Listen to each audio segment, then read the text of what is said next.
मित्रों नमस्कार। मैं पंडित दीपक पपने, मेरे YouTube चैनल में आपका बहुत बहुत स्वागत है। कल विषय हमारा रहा था प्रदोष के बारे में। आज आपके सामने एक बहुत अच्छा विषय, और जिसमें हम लगभग पूरा समाज हमारा ग्रसित हो जाता है उन चीजों से जो इसके पास परेशानियां आती हैं। पंचक। पंचक किसे कहते हैं, क्या होते हैं पंचक? पंचकों के बारे में आज मैं आपको जानकारी देना चाहूंगा।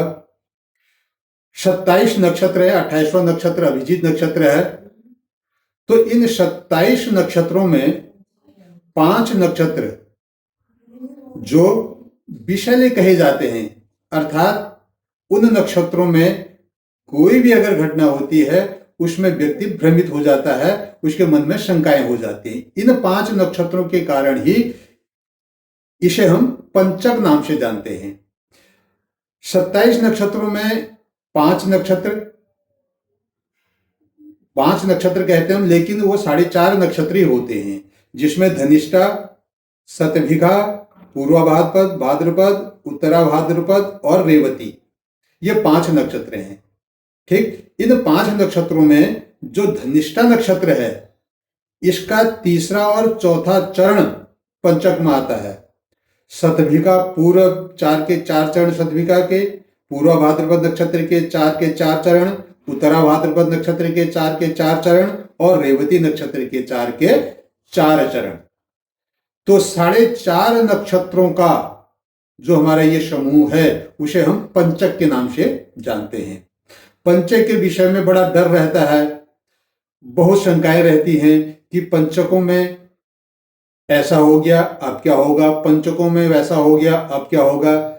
पर पंचकों का जो प्रभाव है, हम भ्रमित रह जाते हैं, हम भ्रम में जी रहे हैं कि किसी की अगर मृत्यु हो गई है तो इसके बाद 4 मृत्यु और होगी तो 5 ये पूरा करती है, 5 अपनी घटनाएं देती है। या कोई ऐसी चीज हो गई कि उसके बाद 4 चीजें और होंगी, फिर उसके बाद वो समाप्त होगा। ऐसा नहीं है। पंचक कहा गया है 5 नक्षत्रों के समूह को, 5 नक्षत्रों के समूह को पंचक कहा गया है। पर ये नक्षत्र थोड़े जटिल होते हैं, विषैले होते हैं। इन नक्षत्रों का प्रभाव ज्यादा पड़ता है शरीर में, इसलिए से हम इनसे जरा हम डरते हैं। पंचक ठीक है। उसके बाद ये हमारे उदाहरण देखने को मिले हैं हमें कि पंचकों में अगर किसी की मृत्यु हो जाती है तो उसके बाद ऐसी परिस्थितियां चारों की मृत्यु और होती है तो 5 मृत्यु होती हैं करके कुल। ये हमें कई उदाहरण देखने को मिले हैं। लेकिन अगर उसमें, अभी मैं आपको आगे बताऊंगा कि पंचकों के प्रकार में, तो उसमें से अगर कोई ऐसा पंचक उस पंचक में शामिल है तब जाके ऐसी घटनाएं घटती हैं, अन्यथा उनके परिहार हैं। हर पंचक का परिहार है।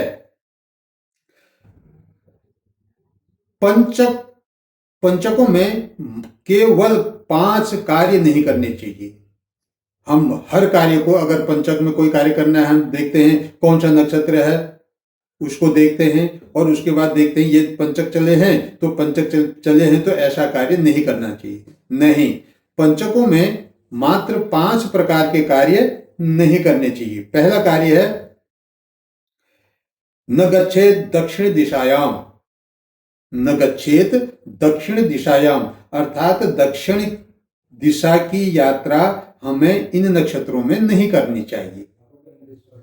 दूसरा, घर में लकड़ी आदि या घर की छत नहीं डालनी चाहिए। आजकल तो घर में लकड़ी आदि कहने का मतलब छप्पर वगैरह से मतलब नहीं है, लेंटर से मतलब है। तो घरों में इन 5 नक्षत्रों में कभी भी लेंटर वगैरह नहीं डालनी चाहिए। और तीसरा कार्य इसमें क्या नहीं करना चाहिए, सैया या चारपाई नहीं बनानी चाहिए, और या इन नक्षत्रों में चारपाई नहीं खरीदनी चाहिए। इन चीजों का त्याग करना चाहिए। चौथा, शवदाह नहीं करना चाहिए अगर ये पंचक चले हैं, लेकिन इसके लिए उपाय हैं।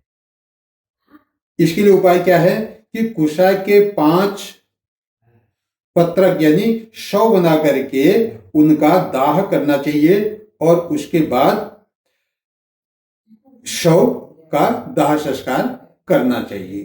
पांचवी चीज है काष्ठ यानी लकड़ी इकट्ठा करना। ये पांच चीजें हैं। ये पांच चीजें हमें पंचकों में नहीं करनी चाहिए। पहली चीज, दक्षिण दिशा की यात्रा नहीं करनी चाहिए। दूसरा, घर में लकड़ी आदि या घर की छत नहीं डालनी चाहिए। तीसरा, सैया या चारपाई नहीं खरीदनी चाहिए, नहीं बनानी चाहिए। चौथा, सौदाह नहीं करना चाहिए और इसका उपाय मैंने आपको बताया। पांचवा, काष्ठ अर्थात लकड़ी इन नक्षत्रों में इकट्ठी नहीं करनी चाहिए। और शवदाह में हमें बताया गया है कि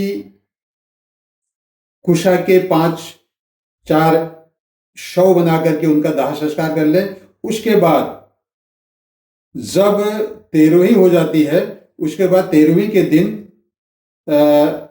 पंचकों की शांति कर लेनी चाहिए। जिस पंचक में वह पैदा जिस पंचक में उसकी मृत्यु हो रखी है उस पंचक का की शांति कर लेनी चाहिए। तो ये हमारा रहा पंचक क्या है। पंचकों में किन किन पंचकों में क्या क्या होता है और पंचकों में कौन से कार्य नहीं करने चाहिए। मित्रों, पंचक के विषय में अनेक प्रकार की भ्रांतियां हैं। अनेक प्रकार की भ्रांतियां हैं और वो भ्रांतियां क्यों हैं? क्योंकि हम पंचक विषय को नहीं समझे हैं। हमें कई लोग डरा देते हैं कि पंचकों में पैदा हुआ है, ये पंचकों में ऐसा है, पंचकों में ये कर दिया आपने। नहीं, ये विषय पंचकों से संबंधित नहीं होता है। पंचकों में यही 5 कार्य नहीं करने चाहिए, बाकी सारे कार्य पंचकों में करने चाहिए। जो सबसे बड़ा बिंदु आज आपके सामने में रखने जा रहा हूं कि किस पंचक में क्या होता है, तो इसके लिए पंचक हमारे क्या हो, 7 प्रकार के पंचक हैं। 7 प्रकार के पंचक होते हैं।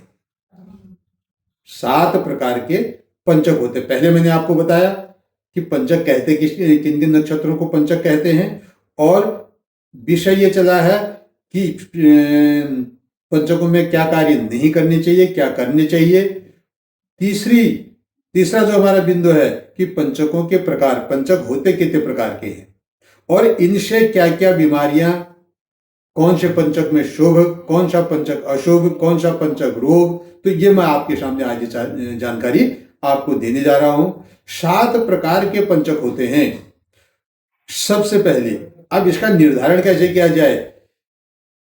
रविवार यानी पहला पंचक हमारा रोग पंचक है। रोग पंचक, तो रोग पंचक का कारण कौन सा पंचक, कौन सा दिन तो रोग पंचक के रूप में आता है। रविवार से प्रारंभ जो पंचक होता है, रविवार से प्रारंभ जो पंचक होता है उसे हम रोग पंचक कहते हैं। कहने का अर्थ, इसको मैं जरा सा सही ढंग से समझाने का प्रयास करूंगा आपको कि किसी की अगर मृत्यु हुई है और वो रविवार के दिन हुई है और उस दिन पंचक है, पंचक माने इन 5 नक्षत्रों में से कोई पंचक है, तो ऐसे में परिवार में क्या होगा, अन्य व्यक्तियों को रोग यानी दुख तकलीफ होने की परेशानियां, ये चीजें आएंगी। कुछ अलग अलग प्रकार के रोग होने लगेंगे। तो ये रविवार के दिन से प्रारंभ, अर्थात जो पंचक रविवार के दिन शुरू होता है वह पंचक रोग पंचक कहलाता है। दूसरा हमारा है राजपंचक। तो राजपंचक सोमवार, बुधवार, गुरुवार, सोमवार, बुधवार और गुरुवार, इन दिनों से जो पंचक प्रारंभ होता है वो हमारा राजपंचक कहलाता है। इन पंचकों में ये पंचक अशुभ नहीं माना जाता है। तीसरा अग्निपंचक। अग्निपंचक मंगलवार के दिन से जो पंचक प्रारंभ होते हैं, यानी मंगलवार का दिन हो और इन 5 नक्षत्रों में यानी धनिष्ठा, शतभिगा, पूर्वा भाद्रपद, उत्तरा भाद्रपद, भाद्रपद और रेवती, इन पांच नक्षत्रों में से कोई नक्षत्र हो, रविवार का दिन हो और इन 5 नक्षत्रों में से कोई नक्षत्र उस दिन हो, तो वह अग्निपंचक कहलाता है। अग्निपंचक में हमें आग इत्यादि का भय रहता है, घर में आग का लग जाना, किसी का आग में जलना, आग से होने वाली घटनाएं, ये सारी चीजें अग्निपंचक में आती हैं। चौथा जो हमारा पंचक आता है वो होता है चोर पंचक। चोर पंचक, तो चोर पंचक कब शुरू होता है? शुक्रवार के दिन से जो पंचक प्रारंभ होते हैं उन्हें हम चोर पंचक कहते हैं। यानी शुक्रवार का दिन हो और इन 5 नक्षत्रों में से कोई नक्षत्र उस दिन हो, तो इस पंचक को हम क्या कहेंगे? चोर पंचक। तो इस पंचक में होता क्या है कि चोरी इत्यादि का डर रहता है, सामान खोने का डर रहता है, सोना खोने का डर रहता है, सोने की चोरी का डर रहता है। ये सारे भय इस पंचक में अर्थात चोर पंचक में होते हैं। उसके बाद आता है 5वां पंचक, जिसे कहते हैं ऋण पंचक। ऋण पंचक, यह पंचक शुक्रवार के दिन से प्रारंभ होता है। शुक्रवार का दिन हो और इन 5 नक्षत्रों में से उस दिन कोई नक्षत्र हो, तो ऐसा पंचक ऋण पंचक कहलाता है। इन पंचकों में हमें किसी को ऋण नहीं देना चाहिए। शुक्रवार के दिन से जो पंचक प्रारंभ हो रहे हों, तो इन नक्षत्रों में इस दिन से हमें इन 5 दिनों में किसी को ऋण इत्यादि नहीं देना चाहिए। उस धन का वापसी बहुत मुश्किल हो जाता है, तो इसे कहते हैं हम ऋण पंचक। एक दूसरा, इन पंचकों में हमें ऋण लेना भी नहीं चाहिए। न धन का लेना न धन का देना, यानी न ऋण लेना न ऋण देना। तो ये पंचक हमारा ऋण पंचक कहलाता है। पुनः भली भांति समझाने का प्रयास करूंगा। ऋण पंचक शुक्रवार के दिन से प्रारंभ होता है, अर्थात शुक्रवार का दिन हो और इन 5 नक्षत्रों में से उस दिन कोई नक्षत्र हो, तो ये पंचक ऋण पंचक कहलाता है। तो इन पंचकों में हमें ऋण नहीं लेना चाहिए। ऋण को उस दिन ऋण का भुगतान करना चाहिए, यानी ऋण लौटाना चाहिए। छठा पंचक हमारा आता है मृत्यु पंचक, जिससे हम लगभग सभी लोग भयभीत रहते हैं, समाज भयभीत रहता है। मृत्यु पंचक, यह पंचक कब शुरू होता है? शनिवार का दिन हो, यानी शनिवार से प्रारंभ होता है। शनिवार से प्रारंभ होने वाले पंचकों को हम मृत्यु पंचक के नाम से जानते हैं। शनिवार के दिन से प्रारंभ होने वाले पंचकों को हम मृत्यु पंचक के नाम से जानते हैं। कहने का अर्थ यह है कि शनिवार का दिन हो, इन 5 नक्षत्रों में से कोई नक्षत्र हो, तो यह मृत्यु पंचक कहलाता है। जो अभी मैंने कि पंचकों में केवल 5 कार्य नहीं करने चाहिए करके उस विषय पर चर्चा की थी, जहां पर हम चौथा हमने आपको बताया था कि शवदाह वाली स्थिति, तो यह मृत्यु पंचक में आती है। उसके बाद भीष्म पंचक, अंतिम पंचक, 7वां पंचक भीष्म पंचक। कार्तिक माह में आने वाले कार्तिक माह में, यानी कार्तिक के महीने में जो पंचक आते हैं, उन पंचकों को हम भीष्म पंचक कहते हैं।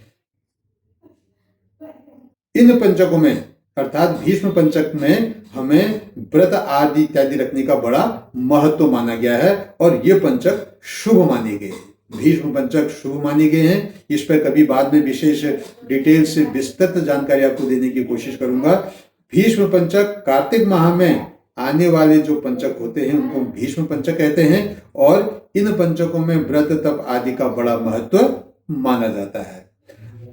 ये हमारे 7 प्रकार के पंचक, इनकी जानकारियां, पंचकों में क्या करना चाहिए क्या नहीं करना चाहिए, ये जानकारियां, पंचक कितने प्रकार के होते हैं, ये सारी जानकारियां, कौन से नक्षत्र पंचक कहलाते हैं, ये जानकारियां। उसके बाद एक महत्वपूर्ण जानकारी आपके लिए ये है कि मान लिया उदाहरण के लिए पूर्वा भाद्रपद नक्षत्र हो शुक्रवार का दिन हो, पूर्वा भाद्रपद नक्षत्र हो, शुक्रवार का दिन हो, तो अब हमें जानकारी है कि शुक्रवार के दिन से प्रारंभ होने वाला जो पंचक होता है वो चोर पंचक होता है। समझने का प्रयास कीजिएगा, चोर पंचक होता है। अब पूर्वा भाद्रपद पंचकों में कितने नंबर पर आता है? पूर्वा भाद्रपद पंचकों में तीसरे नंबर पर आता है। पहले धनिष्ठा, दूसरा शतभिगा, तीसरा पूर्वा भाद्रपद। अब हमारे पास कितने पंचक शेष बच गए? 2 पंचक शेष बच गए, यानी उत्तरा भाद्रपद और रेवती। शुक्रवार का दिन हो, पूरा भाद्रपद नक्षत्र हो, तो चोर पंचक कहलाता है। तो अब हमें कितने दिन का खतरा है? हमें मात्र 3 दिन का खतरा है, यानी शुक्रवार, शनिवार और रविवार। क्यों? क्योंकि पूर्वा भाद्रपद के बाद पूर्वा भाद्रपद, उत्तरा भाद्रपद और रेवती, ये 5वें में हमारा रेवती खत्म हो जा रहा है। तो इन 3 जो नक्षत्र बचे, इन 3 दिनों पर हमें विशेष ध्यान रखना चाहिए। हर प्रकार के नक्षत्र का हमें यहां से मिलान करना पड़ेगा कि कौन सा पंचक कितने दिन रहेगा और उसका यहां हमें क्या परिणाम मिलेगा। उदाहरण के लिए दूसरा बिंदु आपको समझाने की कोशिश करूंगा। ऋण पंचक एक उदाहरण लेते हैं, ऋण पंचक। अब हमने ये पता है ऋण पंचक शनिवार के दिन से प्रारंभ होता है। शनिवार के दिन से प्रारंभ होता है ऋण पंचक। तो शनिवार के दिन से प्रारंभ होता है ऋण पंचक। शनिवार के दिन से शनिवार का दिन हो, और उदाहरण के लिए अब हम इन 5 नक्षत्रों को देख लेते हैं कि शतभिगा नक्षत्र, शनिवार का दिन हो और शतभिगा, उस दिन शतभिगा नक्षत्र हो। तो शनिवार के दिन से प्रारंभ होने वाले जो हमारे नक्षत्र हैं,